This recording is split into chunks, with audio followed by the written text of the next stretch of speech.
Hey everybody, in this video I'm going to demonstrate how to add a ghostly figure to your images.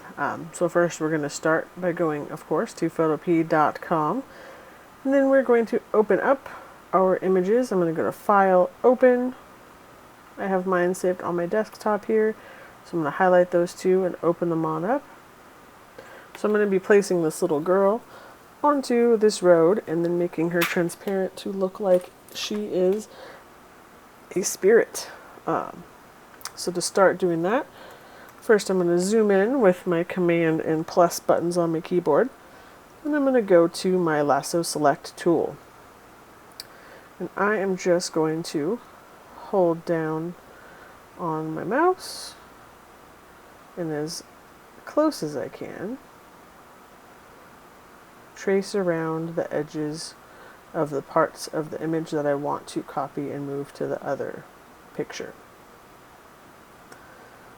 For the sake of the video, I am going really fast and definitely not selecting it perfectly, but I will show you how to correct that in just a moment.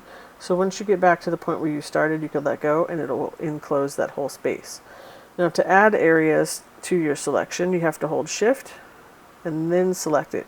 If you click before holding Shift, it's just going to deselect everything. So make sure you hold that key before you start to try to add something.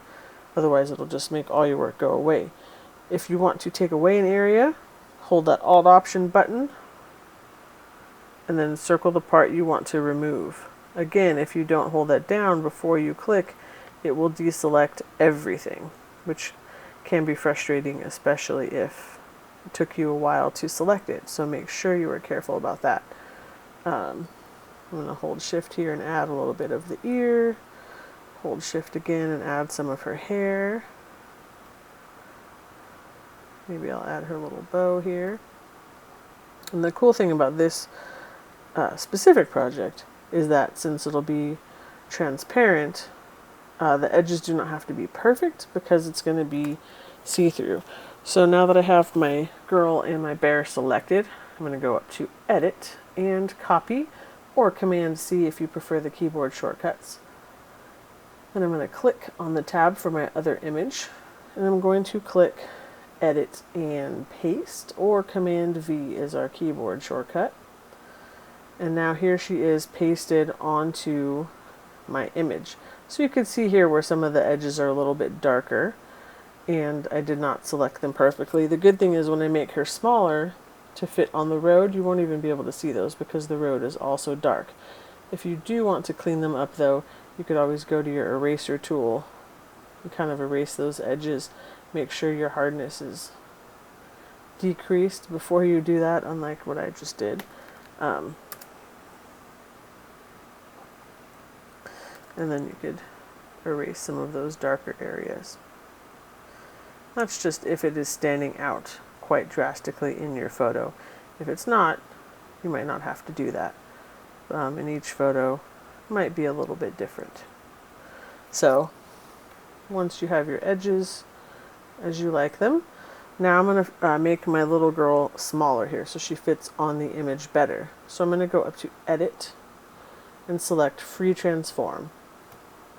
That's going to put this box around the girl here, and I'm going to drag in the corners to make her smaller. But to do that, I'm going to make sure that I hold the Shift key while I'm doing that, because if I don't, it's really easy to distort her because it's not staying in proportion. But if you hold the Shift key while you're dragging in the corners, it keeps it to the same scale. So that way it won't be too wide or too short, and it will stay in the right size. Once you have your figure the size that you want, maybe I'll put her like right over here. Just hit return, or you could click this check mark and it'll apply that change. So now she's the size I want. She's off to the side of the road a little bit. Now I want to make her see-through. So I'm going to make sure that I'm on the layer 1, which will be called automatically when you paste something onto a background. I'm going to go to my opacity pull down arrow here, and I'm simply going to lower that opacity until she is as see-through as I want her to be. And then I'm going to click this little arrow at the top here. That's my move tool. Because I'm thinking, well, maybe I want to move her a little bit. Maybe I want her over here somewhat. So if you like, once you have your person in the place that you want, you could also adjust the brightness or contrast if you decide you want to make it a little brighter or a little darker. Up to you. I'm going to make her a little bit darker so she kind of blends in with the scenery. So now I have my little ghost girl. She's see-through. She's off to the side of the road a little bit, looking creepy.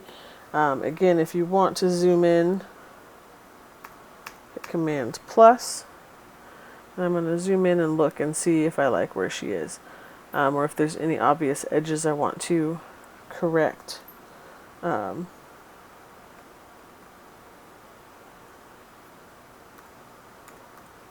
What's happening here? Sorry, my keyboard was, for some reason it was going backwards on me. So in this case, edges look pretty good. I don't see any obvious color discrepancies there. So I'm happy with where she is.